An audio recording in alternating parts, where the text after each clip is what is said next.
നമസ്കാരം കൂട്ടുകാരെ, ഞാൻ പീറ്റർ ചോൾ. 20/11/2025 വ്യാഴാഴ്ച വൈകിട്ട് റബ്ബർ വില നോക്കുമ്പോൾ റബ്ബർ വില കൂടാൻ കാരണം ടയർ കമ്പനികളും മറ്റ് ഉത്തരേന്ത്യൻ കമ്പനികളും വളരെ ഉത്സാഹപരമായി റബ്ബറിന് വാങ്ങിച്ചതാണ് റബ്ബർ വില കൂടാൻ കാര്യം.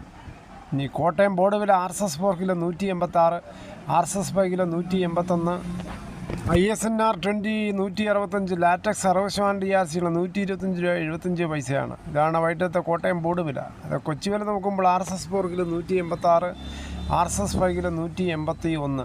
ഇനി കേരളത്തിലെ മറ്റിനം ഗ്രേഡ് ഷീറ്റ് നോക്കുമ്പോൾ ലൂസ് കിലോ 176, ലോട്ട് കിലോ 165 മുതൽ 170. ഒട്ടുപാൽ നോക്കുമ്പോൾ 80% DRC ഉള്ള ഒട്ടുപാൽ കിലോ 125 രൂപ 50 പൈസ, 60% DRC ഉള്ള ഒട്ടുപാൽ 92 രൂപ 63 പൈസയാണ്. ഇന്നത്തെ വിലയിൽ RSS 4ഉം ലാറ്റക്സും 1 രൂപയാണ് വർദ്ധിച്ചത്. അതോടുകൂടി ഈ വീഡിയോ ഇവിടെ പൂർണ്ണമാകുന്നു. ഇത്രയും സമയം ക്ഷമയോടെ കണ്ടിരുന്ന വളരെ